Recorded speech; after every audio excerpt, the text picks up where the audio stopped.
365, no sleep. Wake up. 365, no sleep. Wake up.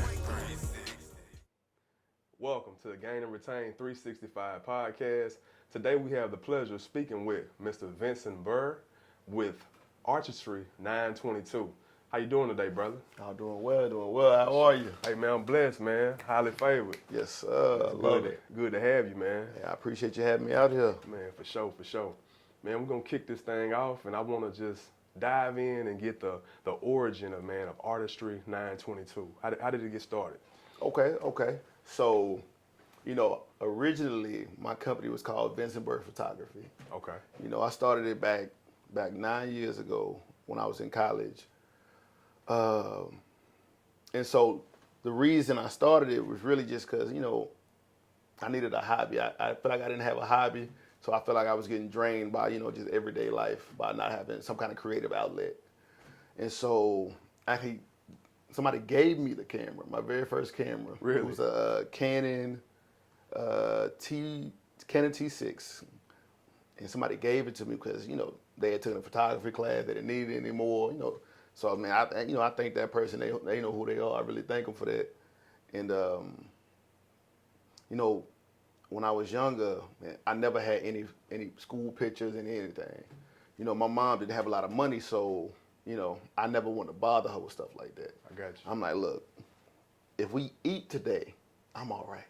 So I didn't have yearbooks. I didn't have any school pictures. So in college, that's all people talk about. Man, you see this picture of me, this, that, and the other. And I'm like, dang. I have a lot of memories I missed out on.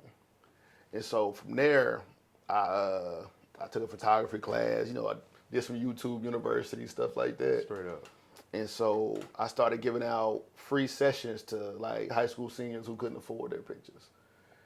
So the hard part is just finding people who are willing to tell you that they can't afford them. So most of my people I helped would come through, other people that knew them. Okay.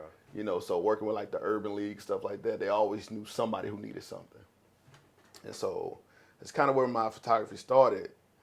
Later on in life, it switched to Artistry922 because number one, my name wasn't creative enough to really, make somebody want to book pictures with me.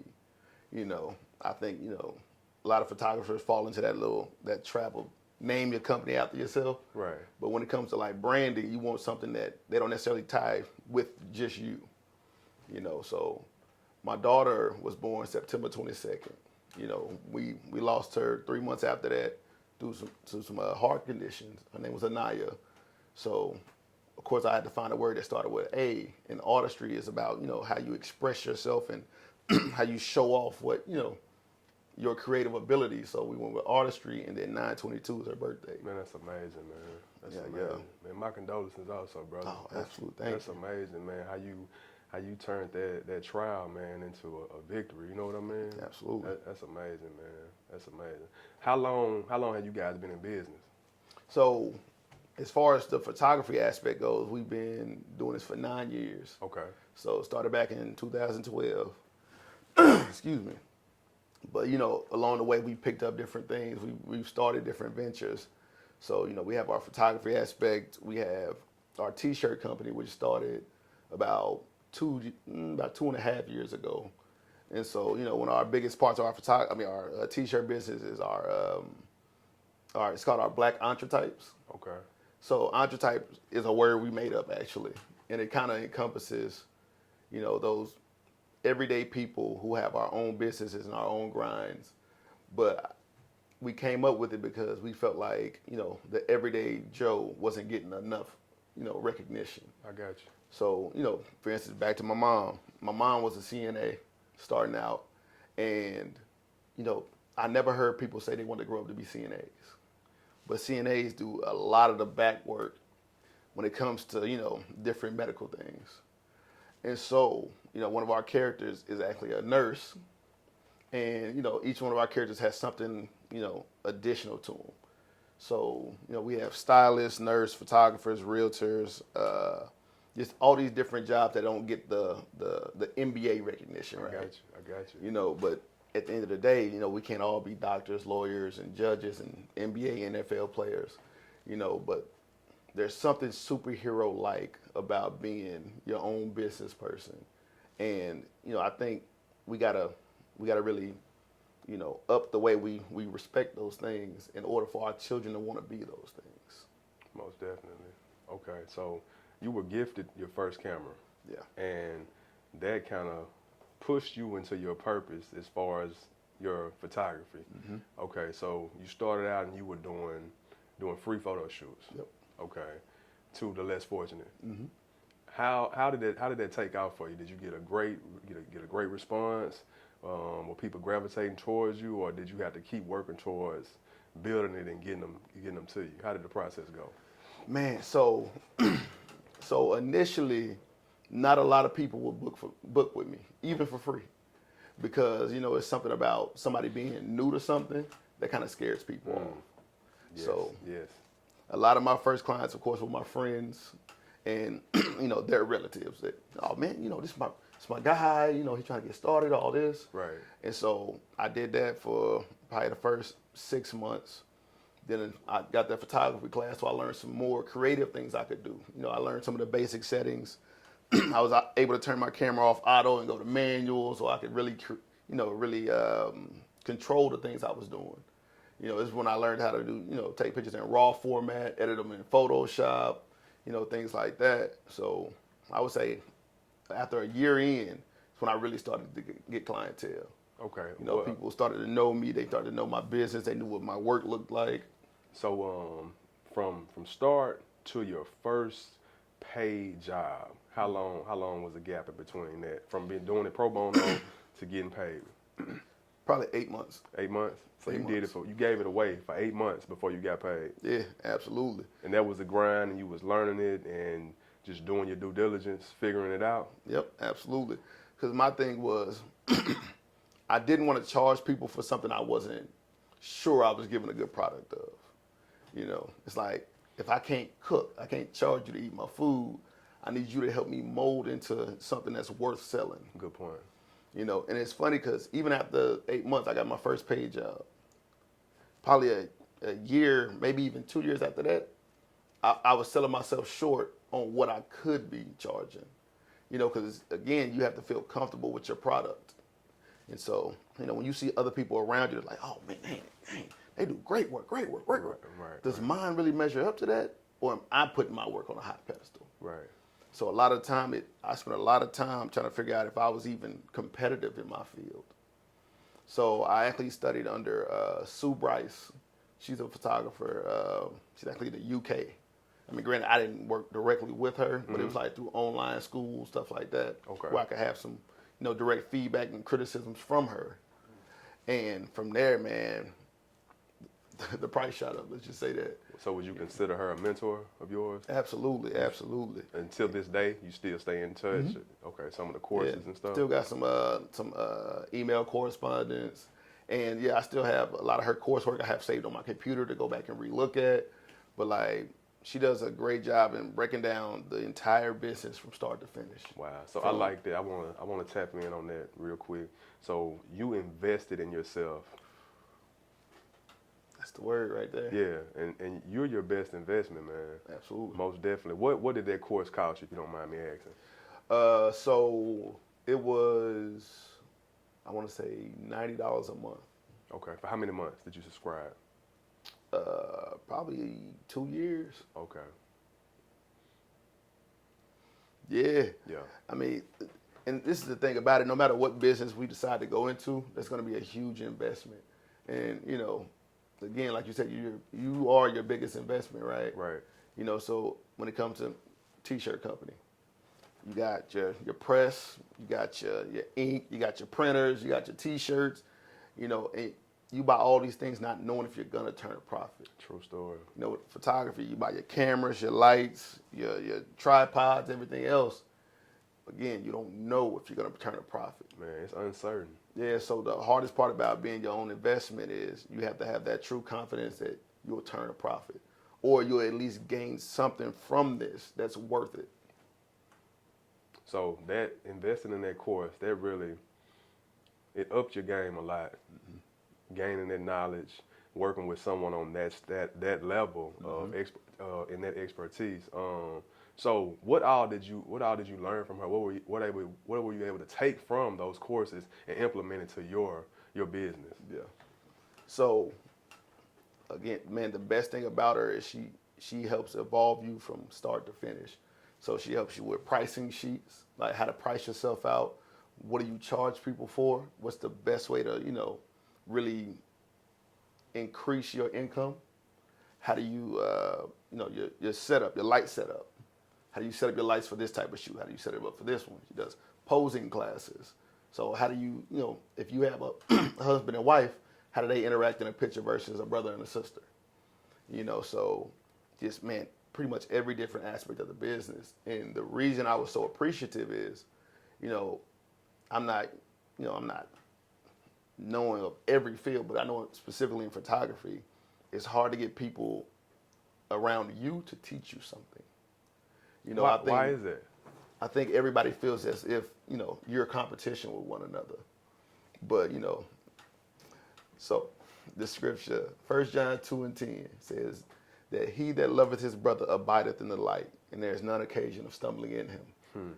And, what that says to me is like, if I love my brother and I teach him, yes, sir. we should both walk in the light. Yes, sir. And, so many people are afraid that if I teach you what I know, you'll be my competition. But honestly, man, none of us are competition with one another. You can only be competition for yourself. Preach, man. Preach. Say that, man. Say that. That's it, Say man. that, So man. any young photographers that ever came into the game that asked me anything, I'm like, bro, I will teach you the world. Right. Anything I know, you should know. Right. 'Cause at the end of the day, I want you to be great. Even if you became competition, I wanted you to be that. Yeah. Iron sharpens iron. That's it. You preaching, man. Give it to them, man. Each one teach one, man. That's we it. we can only make each other better because you may know something that this other photographer doesn't know, right? And you share that gem with them. And they turn around and they share something with you that you didn't know. Yep. Like you just said, iron sharpens iron. We just keep this thing going, man. That's it. Yeah. And this is the thing, man. We're creating, a culture around ourselves when we do that. So for instance, if let's say you want to book for May 12th, I can only book so much on May 12th before it's a hindrance to myself. True. But if I know for a fact I've taught you everything I know, then I'm going to pass my customer to you. As you feel comfortable because that client will get that same quality that they would have got with you. Exactly. And your name still stands good. Exactly. So it's not always about padding your pockets. Sometimes it's about, your customer, your clientele. How do I make sure you're taken care of because you are my customer? And at the end of the day, I know you're coming back to me. Right. Because your loyalty resides with me. True. And my loyalty is with you, which is why I made sure you were taken care of instead of selfishly, saying, oh, I don't know nobody. Right. Because I don't want to give them that business. I get you on the 13th. Right, right. Oh, that don't work? But I don't know. Right, yeah. That's selfish, man. Yeah, That's absolutely. selfish. Okay, so the course, and it taught you a lot of different tips about lighting and how to do different shoots. And I believe you said that she touched on marketing and advertisement. Oof. That's the key. one. Yeah. Yeah. What gems did you leave with as far as marketing and advertising? Man, so the number one thing was that it never stops. No matter how big you get, how known your name is, your marketing never stops because you are your marketing. So when you're in your own business, you have to understand that you're never off. True. So if I'm in Walmart and you recognize me, I hope I've been doing all the things I'm supposed to do. Right. Right, because I'm my own brand. And you represent that. Right. 24/7. So if you get a crazy video of me being rude to somebody, how does that look on my brand? Terrible. I can send out all the fun, loving family flyers I want to. Right. But the truth is, this is how you saw me. So, word of mouth is the biggest component of any marketing. Or a video becomes huge at that point. Man, viral. It's very easy to go viral, Right. And what does that do? It just destroys your brand right there. Man, it could take you years to build a good brand, but one day, one incident could ruin it. Absolutely. And that's what's sad about it, man. That's sad. Yep. And then, on top of that, as far as like just traditional marketing, it's just, constantly keeping yourself in front of people. You know, whether it be your own T-shirts, you know, flyers, different, you know, business cards. Like my business cards, I have probably 3 or 4 different business cards for each of my businesses, right? And each card is distinctively different. You know, one of my cards is a plastic card. So it feels, you know, kind of like a credit card because I want it to stand out. I want you to read it. I want you to hold on to it. Right, right. You know, I have cards that are square because they're very traditional. I want them to, you know, when you see it, you see just full business. This is what we want to talk about. This is how you book me. Right. And I have cards that are a little more creative, but, you know, they're rounder edges. They have colors and things of that because it's a creative card. Right. I want you to understand I do creative work. This is a sample of my work in your hand on a smaller scale. And so I think, you know, you have to tailor your marketing to the business sector it involves. Good deal. And I like how you mentioned the business cards and how yours are unique. I was reading one day where they did a study about business cards, and it's certain business cards that no problem, they stand out, and the potential clients are more likely to keep that business card versus just the average business card. You know, the edges matter, the material that it's made out of matters, the color matters. Certain things make them distinct, you know, and they're more likely to keep them because the average business card is lost or tossed. Yeah, lost or tossed. Within the first 10 minutes after you give it to them. Yeah. It's gone. Yeah. But if it stands out, you got a better chance of sticking around. Yep. Because mainly a lot of people want to emulate the cards you give them, which makes them hang on to it. Mm-hmm. You know, and you know, when you want to emulate things, you have to search it. You have to hang on to it. You have to show people, hey man, where you think they got this card from? Right. Man, you like this card? Yeah, it's nice. See how I feel? Right. Yeah. It's like a credit card, right? Good quality. You know. So yeah, it's that shock factor that ultimately makes people hang on to your stuff. Right. So what methods, what techniques are you still using to this day to advertise your business? Man, that's the hard part. So here's one trick I actually do.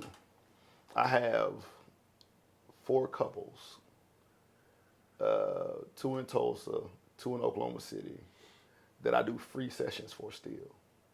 And the reason is because I know they're going to come dressed apart with the session. They come with a great theme or idea, and honestly, they look nice. And it invokes people to want to book with you when they see those pictures because they're so stunning. Time out. That last one, they look nice. So attractive models, it really counts. It does. People like to see nice looking people. Yeah. So Carry on. it's a 2-sided token to it actually. So on one hand, it's attractive models. On the other hand, is models I can make a difference with. So for instance, myself, when I do my own pictures, I clean up my facial features. I make sure my edge up is very crispy. I make sure my beard is lined up perfectly. And I'll show my before and my after. That way people understand that, you know, nobody's perfect typically in these pictures. Right. But we can do what you need us to do to make sure, you know, your day is perfect. Yeah. So if these are engagement pictures, it matters if a hair is out of place. Right.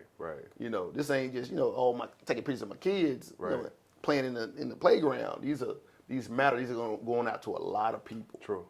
And so, you know, I love the fact that we can have a shock factor like that, where it's like, all right, he came with no haircut, beard wasn't straight, his eyes was red because he woke up late, you know, whatever, and we can take care of that. Right. And so, you know, it kind of brings that human nature back into it, so you understand that, hey, nobody's perfect. Right.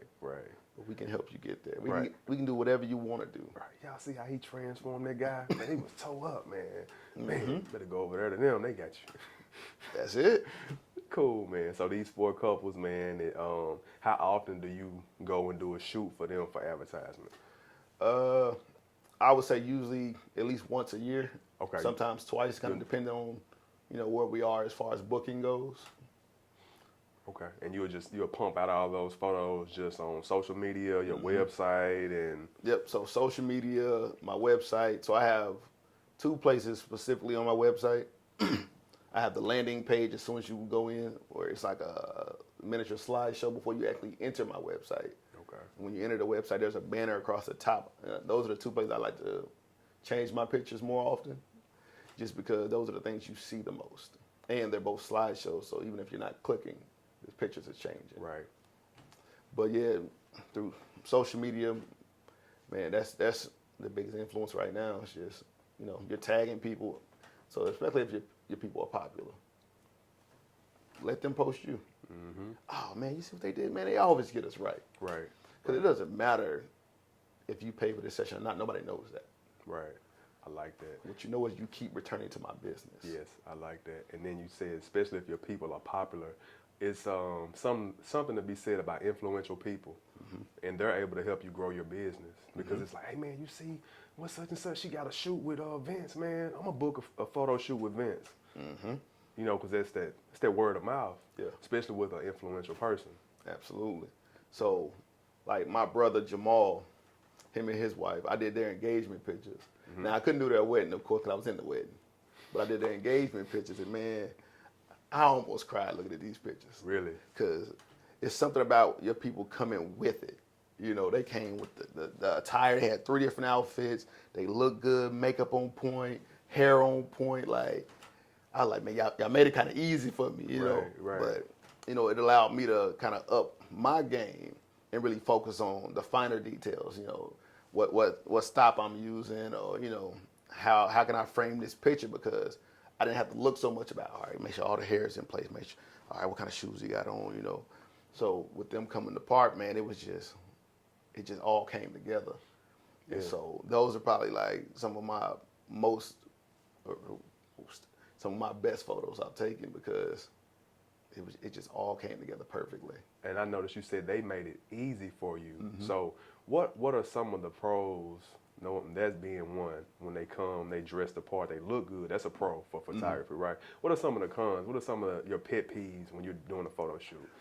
Man, so one of my biggest pet peeves is people who match.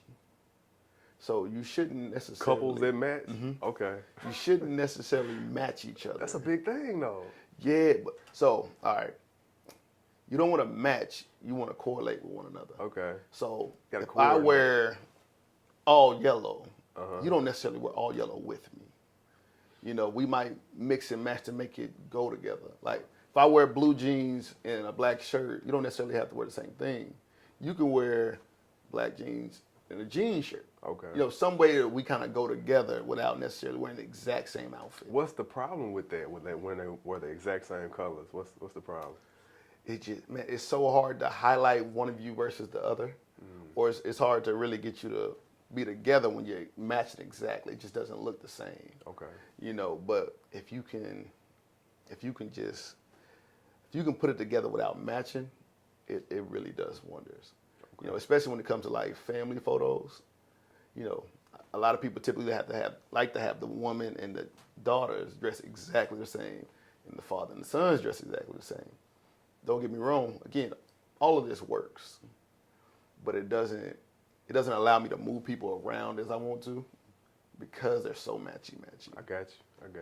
So they should do better with their coordination. Yeah, but one thing I do is I'll help you with coordination beforehand. Okay. Like, so if you have any questions, you always reach out and say, hey, all right, we're 2 weeks out from your shoot. Do you want to go over your outfit choices? We can look at them together. We can see if they work. Yeah. I can give you tips. If you need help finding stuff, I can go out and find it for you. See, my guy, man, you see he fresh out of GQ magazine right now, man. He's dapper, you feel me? And always dapper, man. This is my guy. Whenever he come through, man, he clean. Yeah, absolutely. You know what I'm saying? Getting you right. Because I think, man, just like with stylists, it's an experience. It's not just you show up one day, I take these pictures and you go. From start to finish, as soon as you book me, we're going to talk about, all right, what are your ideas? Like, before every shoot, typically a couple of days before the shoot, I'll ask you, all right, what are the 3 words you want your shoot to encompass? And, from there, I do my homework. I'm like, all right, these are 3 words. It's, loving, charismatic, and just beautiful. So now I have to think of what poses, what can I take you through? How do I walk you through these moments to feel this way? And that way, when you get your final results, it's like, damn, I feel it. Right. I feel those 3 words he asked me about. I feel those. Because, honestly, you might have a 2-hour session book with me, but it's 10 hours of work that went into it before you even got to me. So which is why, you know, I do a booking fee, because if you don't show or you cancel on me last minute, I've already put in 10 hours of work into this. Right. It wasn't just show up and shoot with me. Right. You know, and afterwards, so if I do, like, if you pay for hard edits, it typically takes me about 30 minutes for one picture to edit. And so, you know, 10 hours before and after your shoot go into this 1 2-hour session you thought you were booking. That speaks volumes, man, because I'm sure it's not very many photographers that do that, that put in that grind, that hard work beforehand. Yep. You know what I mean? Everything that you're doing before the photo shoot to make sure the photo shoot goes great. And then on the back end, everything you got to do to make these pictures look amazing. Yep. That stands out, man. Yeah, man. Like I said, it's an experience. I want you to come with the least amount of questions possible.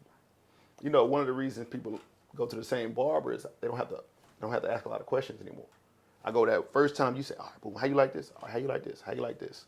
Cool. And if I came in and I need the same haircut, you don't typically have to ask me a lot of questions. We got the hard part out the way. Yeah. I can say, man, oh, man, same thing, and love it. Right. Or if I say, let's change it up, let's do this. You know me so well that you're able to give me recommendations. Like, I see what you're saying, but what if we did it this way? Right. You know, right. 'cause I'm looking at your head. I know what your head look like. I know how your hair grow back. Right. I can give you true recommendations on that. You know, and the same thing goes with photography. Like, all right, I see what you're going for in this picture, but let me show you one of your pictures off Instagram and why you didn't like it. Right. So let's look at, all right, you turn this way. What if I turn you the opposite way? And then let me show you what, I'll take a picture, boom, okay, this is what it's gonna look like. Okay, I like that, I like that, I like that. You know, they said, man, it's hard to see the picture when you're inside the frame. Oof. Come on. If I just had one in here tonight. It's hard to see the picture when you're in the frame. We always, you know, we got it in our mind how we want it to look, but you're not looking at it. You know what I mean? You don't see what the photographer sees. This is what he do. Yeah. He's put in hours and hours into this craft. That's it. Like, here's a secret that most people don't know. Usually the first 10 minutes of your shoot, you won't see one picture from that part. Really. That's just the photographer getting warmed up, letting everybody get comfortable. Yeah, it's letting you get warmed up. Okay. Because typically people are very uncomfortable in those first 10 minutes. Yeah, most definitely. Yeah, so I do most of my boosting in that first 10 minutes. Like, oh, y'all about to kill it today. Oh God. Yeah, y'all is on it. Oh, you look amazing. Yeah, you got to stroke their ego a little bit. Yeah, because you need them to, like, relax, bring their shoulders down, Right. relax their chin. Like, people are innately, like, stiff in the beginning. Right. But if you love on them a little bit, Right. it relaxes them. They get into their real natural selves. Is there something to be said about this camera, man? Whenever you get in front of that camera, you know, it's like people freeze up. You know what I mean? That's when you get the, I don't know what to do with my hands. Right. Like, just put them down. Yeah. What you usually do with them? Ain't nothing changed. Yeah. And the hardest part for me is, like, directing people, because you have to direct their every movement they do, because, you know, me sitting like this is a whole lot different than me sitting like this or me sitting like this. True. You know, so you have to be able to direct every body part. Like, all right, so I need you to bring your chin down, turn your face toward me. I need you to put this hand on your knee, bring it up slightly. All right, now cross this leg. You know, so you have to be able to direct people and feel comfortable doing that. And sometimes I might just sit there and stare at you for 20 seconds. And you're like, what are you doing? I'm like, I'm just trying to figure something out. Right. Trying to figure out what looks comfortable and natural, but at the same time looks good. Right. You know, cause, boy, that's a hard little combination to find sometimes. Man. Or, you know, I do a lot of stuff to, like, a lot of photography is elongation. So if I elongate you, it smooths you out and makes you look better, right? The hard part is getting people to understand that it doesn't always feel comfortable, but it looks good. So, for instance, I typically turn people's shoulders. I say, all right, turn your shoulders toward me or toward whatever I'm looking at. And I say, bring your head back towards me. And they feel so uncomfortable doing this, but it elongates your neck out, it smooths it out. So if you do have, like, you know, double chin action or whatever, it kind of smooths it out so you can't tell. Yeah, you can get some of the best results out of the most uncomfortable positions in your life. That's, no matter what you're dealing with, if you uncomfortable, sometimes that's when success coming. Yep. You know, man, that's something I teach to my team every day is success is found on the other side of the comfort zone. And that's it. So you got to be very comfortable with being uncomfortable. You know, That's it, man. if you're not uncomfortable, you're not growing. Straight up, man. Hey, so let me ask you this. So, what to this day, what are some of your go-to methods for gaining new clients? How are you gaining in your business? Honestly, this is gonna sound a little weird, but it's actually through volunteer work. So when I was in Oklahoma City and Tulsa, I did a lot of work with the Urban League. So, you know, I actually received the Lisa Lee Evans Making a Difference Award from the Urban League in Oklahoma City. And I was able to give my work for free so often that it brought clients back to me. You know, so I was able to take pictures of children at, you know, whatever play day we were doing or something like that. Mm-hmm. Or, you know, at the Urban League's banquet, I was able to take pictures where I met, like, you know, governors and things like that. That's it. It was like, you know, networking that way. And sometimes people don't even have to see your final work. They just see you as the guy with the camera, so you take pictures. Right. So it's like, oh, man, let me get your car real quick. Oh, man, I'm going to need you for something, you know. Right. And, you know, it may be the next biggest event you've ever seen. Exactly. Or it could be a children's birthday party. Right. You know, but being able to put yourself in front of so many people in such a high light, really, it does something for you, you know. Vince, I got to touch on that, man. When you said give it away for free, that's one of the chapters in my book, man. Give it away for free. It's almost inevitable, man. If you giving away something for free, eventually, it's going to do a 360. It's going to come back to you, man. Yep. As you plant seeds. If you steady giving away something for free, eventually somebody going to call and say, hey, Vince, I need to book a photo shoot, man. We seen you at an event. You were doing good community service. We want you to come take our 1-year-old's first birthday picture shoot, you know? Absolutely. Yeah. That's exactly how it works. So my first high-paying client was a law firm in Edmond, Oklahoma. And I booked them by taking pictures at a Christmas party for the university. Okay. I just happened to be there. It's like, hey, man, we need somebody for... I'm like, okay, cool. Gave them a call. I didn't no idea who they were. Right. Ended up in this law firm. They booked me every quarter for some kind of different party at their law firm or whatever.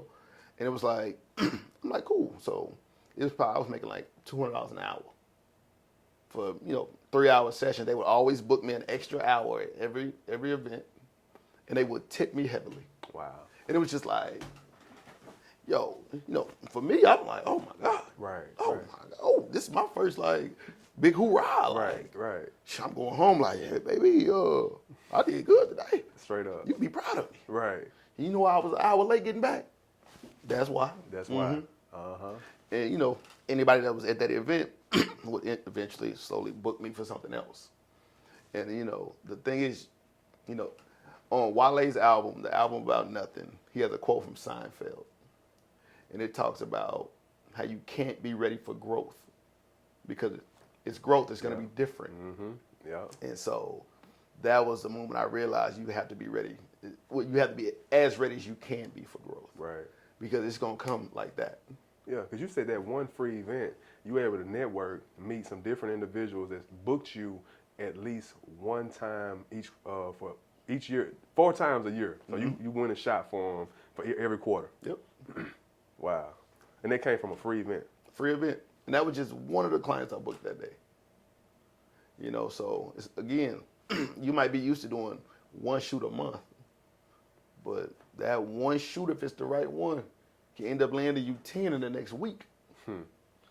But you have to be, you know, open and ready to receive that. Right. So what ways or what methods do you use to stay prepared, man, for the next opportunity? Number one is just having a process for everything. You know, so I know at the end of my shoot, when I get home, I do the same thing every time. What's that? Take my memory card out. I dump the images from my memory card to my computer and to my external hard drive. I put my batteries on the charger. I make sure my cameras are completely put up away from where they can't be touched. I take them out of the bag. And Then I run through my images just to sort the keep and not keeps. And those are all, everything I do is immediately after. And the reason I have to do that is I've learned if I don't process my pictures immediately, there's gonna be a problem. The memory card's gonna rot out or something. It just never fails, something happens. Okay. But if I separate my images into 2 different places on my computer and my hard drive, now I technically have them in 3 different places. So if one of these places falls short, I have my images. Got you. Because the worst thing you can do is tell a person, hey, I know this was a once in a lifetime event you just had, but I lost all those pictures. That's devastating. Yeah, and the worst part is, it's nothing you could have done. Well, at least you feel that way. How was I supposed to know the memory card was going to error out and never work again? Right. You weren't supposed to know that. Right. But by having a process in place, you at least had those images 2 other places. Exactly. And you 1 had out to of the save 3 yourself. it's gonna be there. Yeah, at least 1 out of 3 is going to be there. Okay. But then, also setting yourself up for success by having everything ready to go for the next time you shoot. Because nothing worse than, oh man, I got to shoot in 30 minutes. I forgot to put my batteries on the charge, my camera dead. Now I got to tell them I'm going to be an hour late because I ain't ready. Right. Or they might hit you up last minute. Hey man, I don't know if you got some free time today, but I need to shoot like today. Right. I mean, it might be a high paying client. You got to tell them, oh man, let me charge my batteries first. Right. Look, if you stay ready, you ain't got to get ready. If you stay ready, you ain't got to get ready. I'm with you. That's it. And then, I go through while I'm editing, I always find at least 2 pictures I want to post myself. And typically, I'll try to give the client 2 pictures for them to post ahead of time.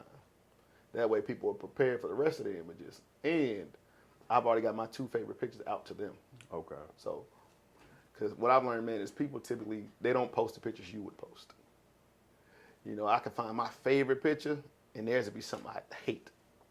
I've heard that. Like, I've heard that before. Why this picture? Mm-hmm. But we know we're looking at it through 2 different lenses, man. Yep. Things you like about yourself are not the things I like about you. Facts. That's it. Yep, that's how it go. Okay, let me ask you this, man. So we briefly went over the ways to gain, all right? How do you retain clients, man? How do you keep that retention going, keep them coming back? I think the biggest part of it is going to be the relationship piece. What is your relationship with your clients outside of just taking their pictures?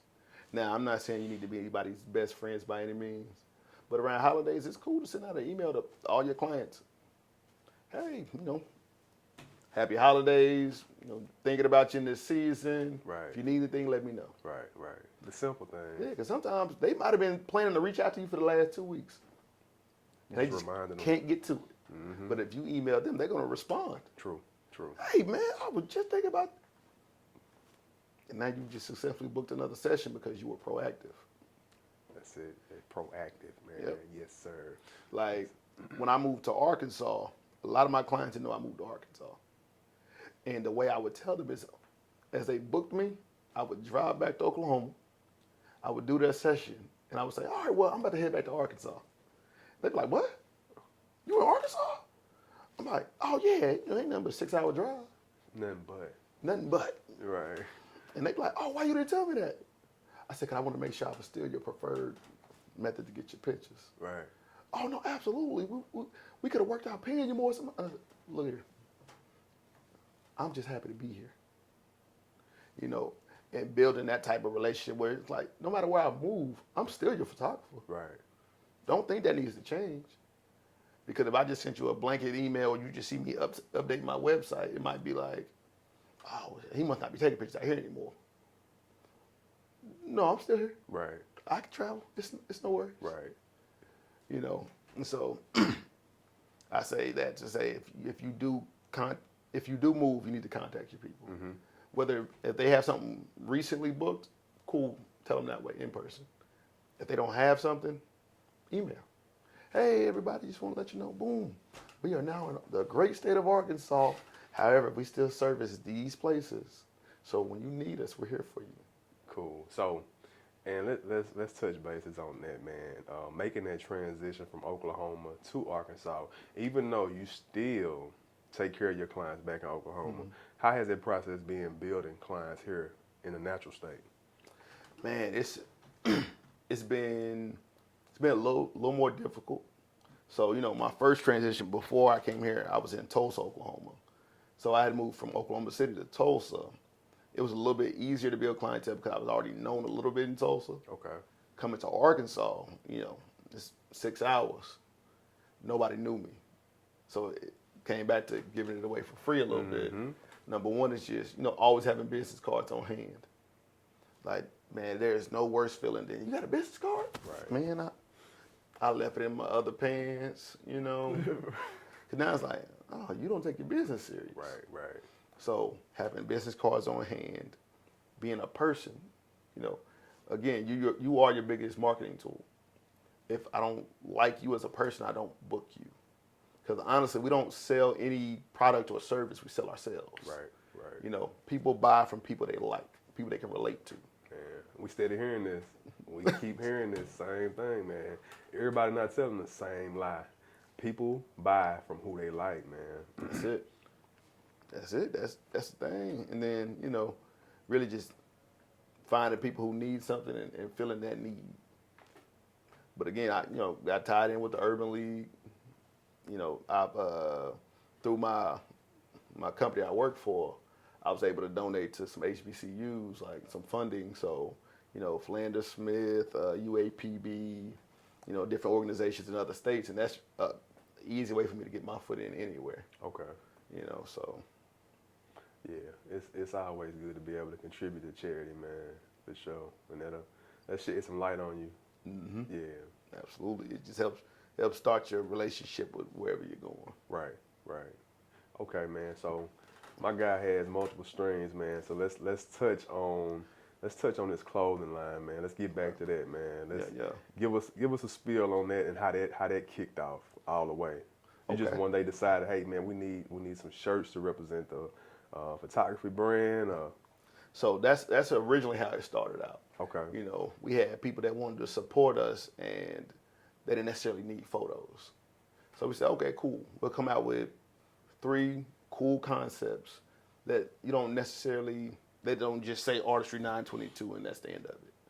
So we came out with our logo shirt, had some other designs to it. We came with our camera top, which it's like the top side of a camera on the shirt. Yeah. And then we came out with, it's a superpower shirt. So it says, I can freeze time, what's your superpower? I like that. And that's kind of how we walked into the Entretypes thing. Okay. Was, all right, so as a photographer, I do have a superpower. I can freeze time, and at any point you can go back to that time and space and see it. I think that's very underestimated, and so just thinking about like, dang, a regular thing is a superpower.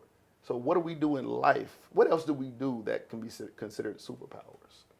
Then we walked into the nurse, where it was like, okay, you save lives every day. Right. It's just they're not necessarily on their deathbed when you save them. Exactly. But you kept them from making it to their deathbed. Exactly. Yeah. Stylists, barbers. You keep people looking amazing. We try to. You help transform people from their worst self to their best selves. Nothing like getting a fresh haircut, a fresh retwist on your locks. True. Like, it's just, not only do they look good, they feel good. So what type of healing are you doing? Mm-hmm. You know what I mean? And so, and then the word Entretypes is the word we created. Our characters are called the Black Entretypes. And we specifically wanted to call them the Black Entretypes for the sole fact we wanted people to understand it was a cultural thing for us. It wasn't like, there's not going to be white Entretypes and Spanish Entretypes, anything like that.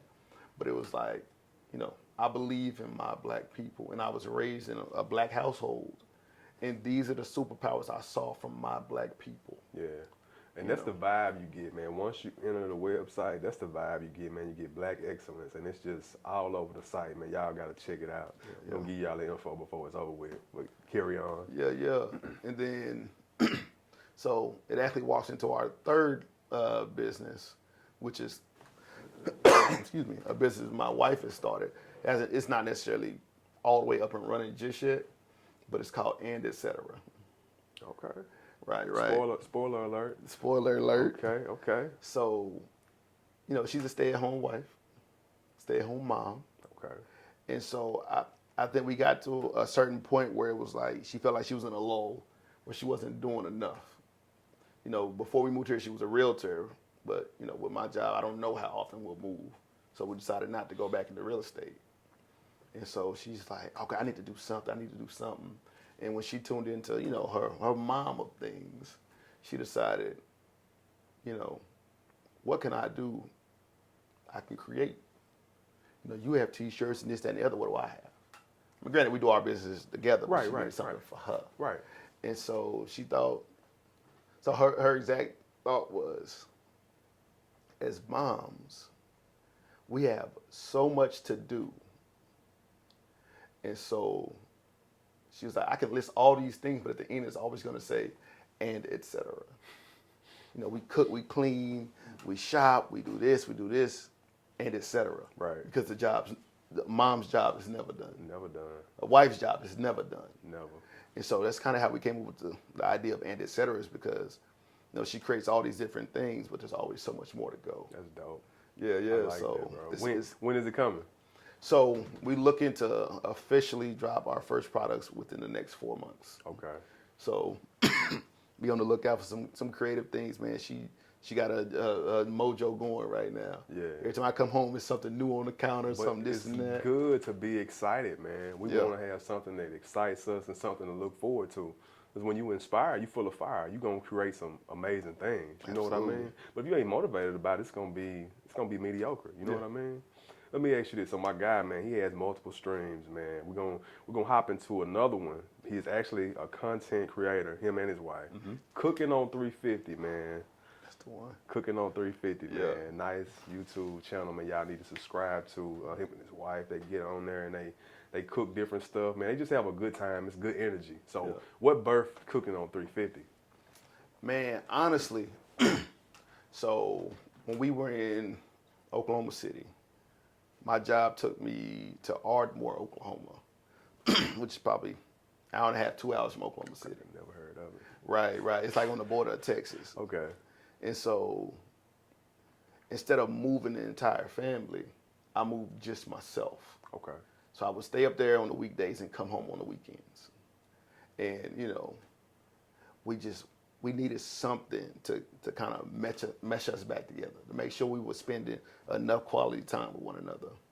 So we decided we would start cooking. And so we were just like, man, have you ever put the oven on anything else other than 350? That's that go-to temperature, it man. It is. Everybody. You ask your mama, like, what you put it on? Just put it on 350. Yeah. And it came back to the cultural aspect of like, I think all black homes for the most part be cooking on 350 for everything. Facts, bro. Facts. So we started on Facebook Live. And then we was like, oh, man, it's kind of cool. So we made a little logo for it. And since then, it's just evolved so much where, it started out just cooking normal stuff we know how to cook. We're going to bake some chicken real quick, some mashed potatoes. But now we're at the point where we go out and seek different recipes to try to recreate in our own ways. Okay. And so, if somebody says, hey, y'all should make this. We're like, all right, cool. Right. Let's put a spin on it real quick. Right. So in our last episode, our kids love bread. So we bought a pack of Hawaiian rolls. We was like, all right, here a challenge. How many different ways can we make Hawaiian rolls? Like, what can we do different with them? And so we ended up doing sliders 3 ways. Okay. So we did miniature little cheeseburgers. We did our spin on some ham and cheese sandwiches. And then we did these lemon blueberry pull-aparts. So we kind of did like a snack, dinner, dessert type of deal. But it was just something cool to do. Like, we don't necessarily have to do any of this stuff. Right. But it's a constant bonding experience. We have to stay connected. We have to, we have to talk. And like, honestly, we just shoot the breeze. Appreciate you. Shoot the breeze the whole time. I mean, it's just a way for us to, constantly stay connected and share our love with everybody else. Okay. Because we don't live around our family anymore.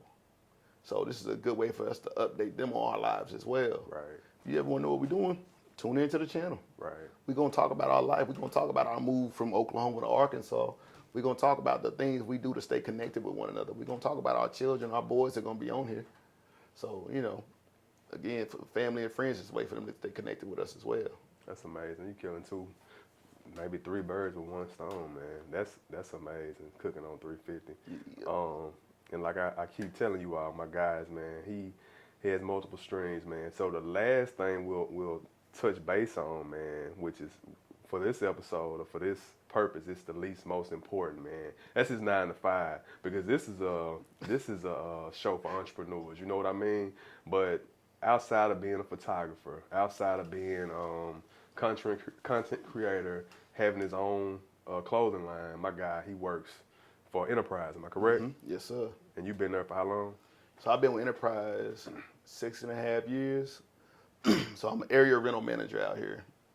And like you said, man, the good thing about it is I have a job that consumes up a lot of time. Right. But the entrepreneurial spirit never dies. Never It's dies. something you always have to feed because it's always hungry. Right. Right. And man, but you said it right, man. I ultimately believe in entrepreneurship. You know what I mean? I think you had on a shirt that said trades over MBAs. Yes, sir. And it's funny because I have an MBA. So I have my master's in business. And man, I love it though. Because, I think it was Frederick Douglass that really talked about, trades. And, people need to be able to do something other than be educated. Yes, sir. So. And nothing against the education. Yeah. Nothing against it. My brother, it's an educated brother right here. He just let you know. Nothing against education, but you should still have a trade, in my personal opinion, man. Yeah. Some type of trade. Yep. And so my favorite book is The Miseducation of the Negro by Carter G. Woodson. And it talks about how, this great division between people with degrees and people without degrees. Well, no. It talks about Negroes with degrees and Negroes without degrees. Be more specific. Very specific. Yes, sir. Yes, sir. And it creates this divide in our culture for absolutely no reason. Right. You have the educated brother who says, well, I received this education from this institution, which makes me better. How? And then you have the brother that says, well, you have this education from this institution, so you think you're better. And in both instances, we're both wrong. Because just like we sitting here talking, it doesn't matter. I won't know if you have an education. You won't know if I have one. I don't know if my education is worth it, and you don't know if it is. True. Because it's all up to what you do with your education or what you do with your trade or what you do with this or that. Because I can be, I can have a million ideas. If I never put them to the ground, what does it matter? It's pointless. They go in vain. Exactly. I can be a millionaire if I never reach out and help my people. What does it matter? Again, none of this matters unless you do something with it. And that's why I'm so big on giving back to my community. Because, man, okay. So there's a guy named Arthur Polly. I think he's in Houston now. He said to me one day, he said, look, don't take a young brother from the hood to a museum and be angry that he doesn't appreciate the art. And when I say completely knocked me over, and I'm like, God, you're right. He doesn't have the background, the experience, or the concept, ideas of why to appreciate It's this. foreign to him, man. It's foreign. Right. Right. You only appreciate it because you know about Right. it. You familiar with it. Exactly. Yeah. And so it just completely just threw me off because I'm like, at that point I think that's what I was trying to do. I was trying to introduce, people, because I'm from the concrete. I'm from Kansas City, Missouri. So I've never seen a lot of this stuff. So as I see it, I'm like, oh my God, this is okay. Right. So I was trying to bring people into that. And expose them to it. Yeah, but it was like, it doesn't work that way. Right. You can't walk me from the hood to the White House and expect me to appreciate where I am. I have to get an understanding along the way. Right. I have to find an appreciation for what you're showing me. It's a process. It's a process. Most definitely, man. Most definitely, I like that. That's a good one too, for sure. So, like we said, man, the multiple streams and the most important stream definitely not being that 9 to 5. My guy has 3 other streams that's creating him income. You know what I mean? Which one out of the 3 would you say is doing the best for you at this moment? Oh, that's a hard one. I mean, honestly, so if it comes to excuse me, if it comes to monetary value, my photography probably does. Okay. 'Cause I made some good money doing photography. Okay. And not only just shooting, but like I print the images as well. Okay. So Okay. my most recent client, I actually printed like an 18 by 24 on velvet. Wow. Right. So it's like, Yeah, that I know that got expensive. yeah, you know, you get the nice frame for it and all that good stuff. So Yeah. it gets up there. Put a but, ticket on that. but it's like you can't get this at Walmart. No. Like you can see the detail in this picture. Like it's crazy detail. You know, so stuff like that. But like my photography as far as monetary goes. I got you. But when it comes to, you know, what makes me feel the best, Yeah, what makes you feel good? it's gonna be cooking on 350. Cooking on 350. I mean- And I can see it, man, in y'all. Like every episode, they having a good time. I mean, it's genuine, like it's love in the air.